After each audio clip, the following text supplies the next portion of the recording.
What's going on, everyone? Steve here from Neo Vintage Gaming, and today I'm here to show you guys my first collection video. I know Jabril usually does these, and he's really getting on top of me about doing mine, and I will be doing some other ones for me, but requested by Jabril, I will be doing the PlayStation 2 first. So these are going to be my personal PlayStation 2 collection. Now, in no means is my PlayStation, my PS2 collection, in no means is it this advance of all these great titles and stuff like that. I did have to lose and sell some of them in the last couple of years, and now I'm slowly kind of regaining. But the main reason I think he wants me to do this because I have some weird titles. Sure, there's some people who have all the God of Wars and the Jak and Daxters, and that's fine, and I will be getting those again, luckily, hopefully soon. But I wanted to kind of just show off these weird titles that some people forgot. The PS2 generation, that was such a weird era that, the PS2, Xbox, and the GameCube, you had this weird, tri-war going on, everyone trying to get the titles. Most games were everywhere. This is the time where I pretty think exclusives really thrived. So we're gonna go through. Now, I don't have an original fat PS2, which launched in 2000 in America. I think it was 2000 everywhere. It kind of worked out. 4 years later, they did release the PlayStation 2 Slim model, which is, I always love this form factor. It's so thin, it's so sleek, it fit perfect in most of people's entertainment center. So, I love this form factor. They did keep the little fact that you can spin the PlayStation symbol. So if you were to do it this way and stand it up, you can get a stand. These came out pretty flat where you could do it without it. They would wobble, you don't want your disc rattling. But there it is. Obviously you had your memory card, stuff like that. So this is the one I have currently. This is maybe my fourth PS2. I remember, even though I am such a big fan of Sony and stuff like that, I actually started that whole generation with an Xbox that I got for Christmas. And throughout the years, I've been on and off getting PS2s. Once they break, I usually get another one. I do have some dead skeletons elsewhere. But let's get into the games. Now, this is where we live. Again, not a complete collection, and I will be doing update videos as we go. So this is roughly in alphabetical order. So I'm going to try to be going through there. So the first one I have is Amplitude. That's right, harmonics. This is the game that started rhythm games. So if you're a fan of the Guitar Heroes and any other rhythm game, rock bands and all that kind of stuff that came out, you gotta give the respect to Amplitude. Because this is where they started, they did make that new Amplitude that came out a few years ago. Unfortunately, they didn't go with any licensed music, which I understand, because this one you have Blink-182, David Bowie, Pink, Run DMC. This game also introduced me to a lot of that music, though, and which is why I'm such a fan of such crazy amounts of music. It's because these kind of games, I have to admit, I'm like, that song is good. That's a really good song. So it's always been fun with these kind of rhythm games, and I do have the other one around there somewhere. We'll see it. I was lucky enough to get it with the manual, with the disc, a clean disc. This brings memories, seeing this little memory card slot. Man, David Bowie, Papa Roach, Garbage. What a time. So we got Amplitude.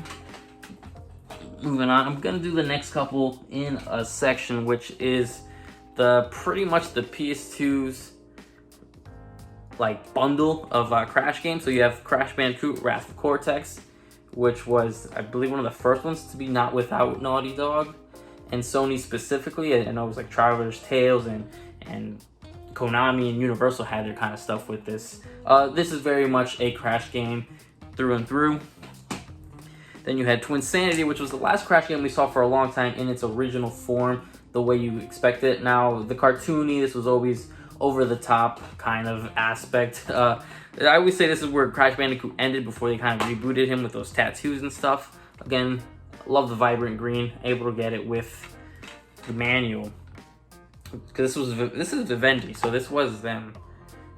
This is when the license was going all over the place with Crash. Then I do have Crash Tag Team Racing and Crash Nitro Kart. I love these games. I obviously love the new Crash Bandicoot Nitro, kart game that came out. I love that game. Amazing. It's my favorite kart racer right now. And this is someone who loves Mario Kart. And both of these as well, I was able to get them with the manuals, which, it seems kind of weird now, but it's kind of important. I like to have the complete collection. with manuals and all, and it's hard to find that sometimes. Now, this is very embarrassing of me, but I guess shout out to GameStop in its time. So this is Devil May Cry 3 Special Edition. I do own one with a cover, manual, and everything. I have no idea where it is. I'm in the middle of moving and all this nonsense, but I do have it. You know, I got this really cheap, and buy two get one free at some point, just so I can play it before all the ports. All right, some reason I have 2 copies of Dragon Ball Z Budokai Tenkaichi 3. This is one of them is with a bonus disc. We had like the best fights. Really awesome game. This is pretty much my favorite Dragon Ball game because it goes through all the sagas at the time, obviously, from Dragon Ball Z, and Dragon Ball GT, and all the movies incorporated. Now, I know some of the moves and stuff like that get repetitive, but this is a show about people screaming, getting powerful, so the show itself is repetitive. But the amount of characters in there, the amount of moves in there, the love that's in there. I mean, I still have the price sticker on. Embarrassing, I have the price sticker on both. Don't know what I'm doing there. So one is incomplete. So one is complete. I have the manual in there, and I just realized the other case is empty. Don't know what's going on with that. We'll figure that out at a later time. Now we have Frequency, which I may have just lied to you guys, and I said Amplitude was first. But I'm almost certain Frequency was the first one. I believe so. 2001, 2003. So everything I said about Amplitude, rewind that and put it to Frequency. I can't believe I screwed that up. It's just Amplitude's that name that just stuck around. So Frequency is the original one. Still by Harmonix, so it was Frequency. Then they released Amplitude, which was the sequel. And everything I said about these games, I love them.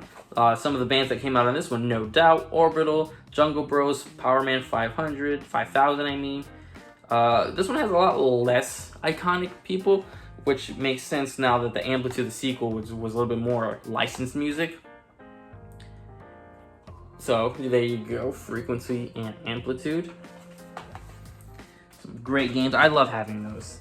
Now, I do have the series complete, which is only 2 games. Now, this is Galarian's Ash, which was the PS2 sequel to Galarian's, which was the PlayStation 1 sort of third-person horror game. I don't really know how to explain it. This is by Sammy Studios. Really interesting horror game. It's a futuristic horror game. It takes place in, I believe, like 2500s. And you got to deal with all these medicines, and it's just weird. There's a war against evolved technology. And I think there's something about this game. Now, in no way are they super good, but I really like it. I do love the artwork. I always had this that reminded me of... This has Death Note written all over it, the way they did the artwork for that. The last Galarian's Ash. Alright, I wonder who owns this IP now. That's interesting. Game's not that great playing it now. It's very difficult to play in this current day genre. But I really do enjoy it, and I will hopefully... I have to re-familiarize myself before I do a gameplay on that, just to kind of bring that game back. Don't know why that I have this. It just kind of exists. So for $6.99 at some point, I got Guitar Hero Aerosmith. I'm a huge Aerosmith fan. I don't know why. I can't remember what happened that I really fell in love with that music. So as soon as they were doing Guitar Hero, I for sure was all over it. I mean, the artwork, the style, all the music of Aerosmith. I'm just loving it. I mean, over 40 tracks. Not much else to say about Guitar Hero. Now moving on, now we have Inuyasha Feudal Combat. Now I don't discuss it much on the channel or on the podcast, but I am a huge anime fan. Me and Jabrella are always back and forth on what animes to watch. He watches some different from me. I watch a little bit other ones. Now Inuyasha was one of the first animes I remember starting to watch. So as soon as I found out, there are multiple PS2 games. I have this one, which is just a fighter, very much in the aspect of Naruto, the Storm games and stuff, where it's like that kind of 2D, 3D fighting game. Now, there we go. Of course, I had to get this one. In case... I do have a gameplay of this coming out soon. I did record it. I'm not sure what I'm waiting for on that. Really cool one there. And not one you see too often. That's everyone's always asking me, like, where I got this. And I cannot even tell you if I've kept it from when it was. Now, before I really fell in love with Crash Bandicoot Kart Racing, there was, and there's a special place in my heart, Jak X Combat Racing. Obviously the spin-off / sequel to the Jak 3 game. you know, gaming case. I love that kind of gold style on there. Shooting kart racing. Not much else to say about Jak X. I'm sure you guys know this was the last Jak game that Naughty Dog had their name on. I also believe Neil Druckmann was promoted to like designer or director or something like that for this. So I love that game. It is available now through other ports and stuff like that on PlayStation 4 and stuff like that. Alright, now, one of my favorite games of all time, a series that even though it's has its stumblings, really love the series, and that's Kingdom Hearts 2. The original shiny box. I do own Kingdom Hearts 1 in the same style. Again, it's been missing. I don't know really what it is. I may just have to go out and purchase it, but I see it constantly. Obviously, you can get these all through all the ports and stuff like that, but I like having the original one. There's something about the memories I've had specifically with this game. You know, this is the first game I've clocked in over like 70 hours just playing, getting everything, getting the Keyblades, beating Sephiroth. You know to love it. Now, before we had all these other Mega Man collections, I was always going back to these two bad boys. The Mega Man Anniversary Collection, this was the 10th year anniversary. Oh, I lied. I don't know what anniversary this was. 15th anniversary, sorry. So we have it, a tribute to Mega Man. Obviously, Game Man Manual. Now, this has 10 Mega Man games, some that are never before seen. I know there's like a fighting Mega Man game, which is an awkward fighting Mega Man. But, you know, you have Mega Man 1 through 8, and then the two other games that were never released, which I believe one's a kart and one's a fighter. So, I really like that. I'm surprised those other two games weren't ported over. The way they ported these were really awkward, though. They sometimes stretch the image, and there's a lot of, like, diehards who really have problems with this, but to just play the games, it was there for me, and I loved it. Now, obviously, continue that on, I have the Mega Man X collection. I always want to say Legacy Collection because of the new ones, which this has all the original X games, so it doesn't have the two PS2 games, to my knowledge. Yeah, X through X6, so 7 and 8 are not included in here, which they are included in the future releases. This is the one that has the kart racing game, so there's that Mega Man kart racing game, but you gotta unlock it some weird way. I'm gonna try to unlock it so I can get it for you guys. You know, there we go. Obviously, got the beautiful artwork. Mega Man X, the sequel series to Mega Man. Where's that? I always want to say, just a quick PSA. I don't know where that integrated game is. What happened between Mega Man and Mega Man X? As like I said, with Dragon Ball and the Inuyasha, huge fan of the Naruto Ultimate Ninja games. This is not my favorite Naruto game. Still, it does cover all of Naruto. Obviously, the other ones continued on through their saga. So this was, you know, still Bandai Namco and stuff like that. I mean, there's something about this artwork that's just beautiful. You have all the characters up and down the back, all the jutsus and all the stuff like that. Love it. This actually I think might be in my PS. No, it's not in my PS2. Don't know where the disc is, unfortunately. That's embarrassing. Sorry about that. I do have the case. I don't know why I'm missing that. Now we're getting into some of the weird ones, which Strabrel loves for me to show off. We have Rumble Roses, which is pretty much women's wrestling with some weird storylines and stuff like that. I'm not gonna go too into it. It's just like over the top wrestling. I do have it cased in. It's weird. It's like a weird. There's so much story in it, and it's just kind of awkward. It's so much story. You got people betraying people. It's like, think of the over-the-top aspects of like wrestling games, and with an all-female cast. There was a sequel on 360, which I may not have. We'll have to figure that out next time.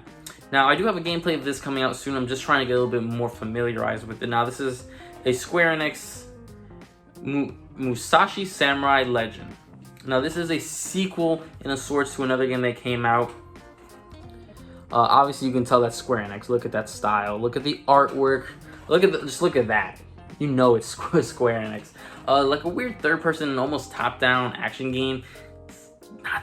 The game is solid. The controls are there. The controls definitely aged. Obviously, I do love having games like this in case. Love the artwork. I think it's just perfect. I'm such a fan of Square Enix artwork and everything they do. Artwork-wise and music-wise, it's awesome. You have music by Surf Coasters in there. You know, lots of samurai techniques and stuff like that. Now, a game that I can't wait for, you know, quarantine and stuff like that to be over, so Jabril and I can play, because this is a favorite of ours, is Sega Superstar Tennis. Can't wait. This is actually one of my favorite tennis games. I usually do prefer this one more than the Mario games. All the Mario ones have been always kind of going with a gimmick and stuff like that. I don't know why. Obviously, I'm also just more of a Sega fan. I grew up on the Sega, and these characters, ooh la la, you know, the Eggman, Sonic, the crew. You got Beat from Jet Set Radio, I from Super Monkey Ball. I think they just have a better aesthetic, and I think they're just cooler characters than just constantly just bombarding you with Mario characters. Now, we did a gameplay of this obviously earlier, very early in our cycle of YouTube. I apologize, I thought I played with all these stickers. I see that they're like everywhere now. Sonic Heroes. I don't unfortunately have the manual for this one. What else to say? You know, this is the first time Sonic was jumping to all the systems. This is, I think, the first one on a PS2. I could be wrong about that. I know the Xbox used to have that stamp on it. It's a Sonic game, a 3D Sonic game. You guys know what it is. So, we're gonna go through a few of Sonic now. One of the best Sonic collections, Sonic Mega Collection Plus. I really enjoyed this one, and I also recommended it to Jabril. I'm pretty sure he did pick it up. I think I was with him when he picked it up. Just because it brings like everything. It does bring a few other bonus ones. It brings like the Ooze and Comic Zone and Flicky. But the fact that it's so hard to find some of these games now, like this will literally give you Sonic, Sonic 2, Sonic 3, Sonic & Knuckles, 3D Blast, Sonic Spinball. It also has, I think, 6 Game Gear games on there. Tons of artwork, tons of pictures, tons of comics that you can actually read in there. Tons of background music, videos. Sorry for the cut there, guys. Had to edit this together. Something went wrong with the camera. Like I was saying, Sonic Mega Collection Plus is one of the best Sonic collections you can get. Between this and the Gems one on GameCube, you're all set. Ending off with my Sonics on my PS2 are the Sonic Riders. I do apologize. Got gunk on my thing. I gotta clean out the cases. Sonic Riders and Sonic Riders Zero Gravity. I like playing Zero Gravity better on the PlayStation 2 than I do on the Wii U version because of the motion controls and stuff like that. But both games, nice, vibrant, in good condition, obviously. Gotta treat Sonic with respect, unlike their owner, Sega. But on top of that, I think these are really underrated. Sure, they're not the best, but I'm just glad they're not kart racing. And it was just really cool to see a racing skateboard, hoverboard kind of style.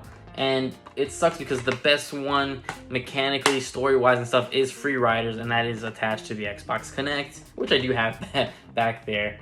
I wish this would kind of be remade in a sense. This is when Sega was getting very experimental with Sonic before the catastrophe that was Sonic 06. So, got a few left. Not much to say about these, some of them. I have Soul Calibur 2. Obviously, I do own Soul Calibur 2 on all 3 consoles because of the, you know, Link and Spawn and Heihachi. This one obviously had Heihachi. You can get him right there on the cover. Always a fan of the Soul Calibur artwork. Love it, love it. Pretty much still the best Soul Calibur game, mechanic-wise and stuff like that. Of course, obviously, the one time that it was exclusive, Soul Calibur 3. And you have everyone on the back. I believe I have this one with Kate. Yes, of course. Complete.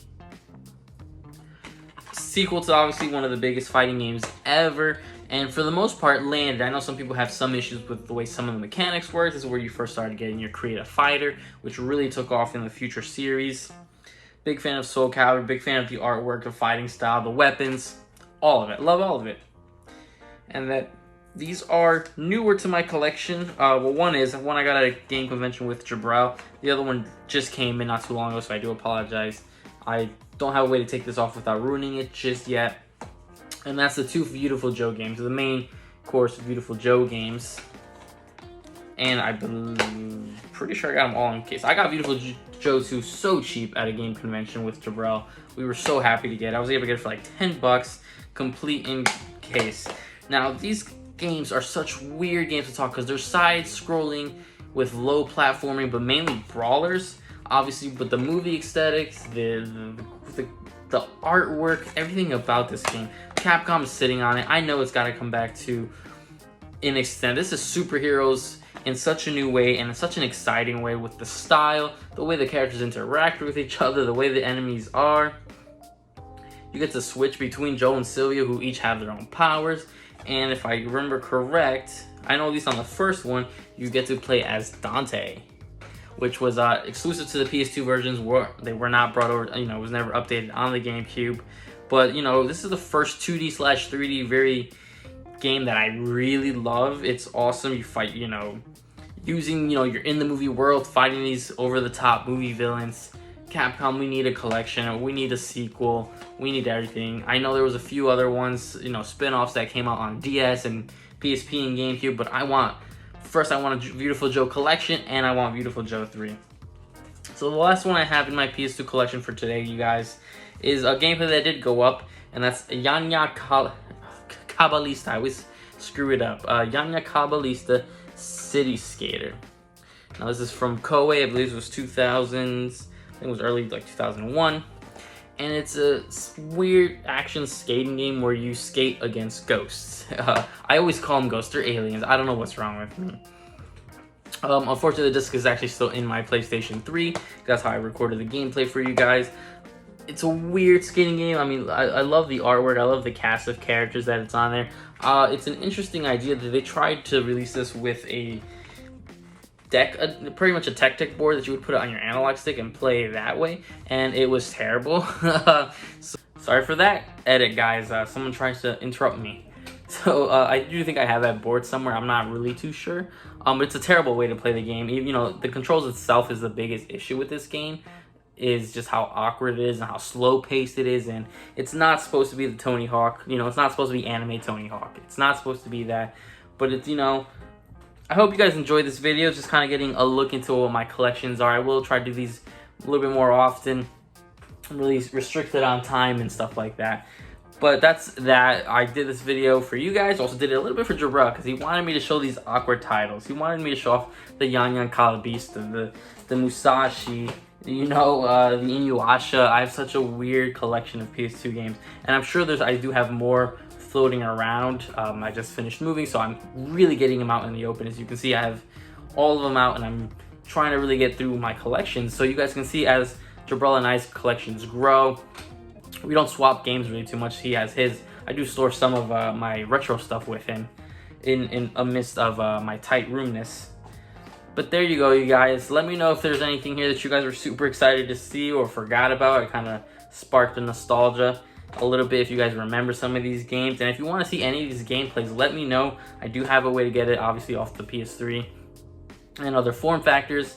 There are some of these I already have some gameplays hopefully coming out soon. If not, I do have some that I'm saving, so when Jabril and I team up again, we can record these together, because there's some of these I want to see his reactions to, that he may not exactly remember some of these games the way he does. But there you go, you guys. That's my PS2 collection. Let me know what's some stuff that I really should get in my collection, so I can hunt down as things start opening up again. This is Steve from Neo Vintage Gaming. Take care, guys.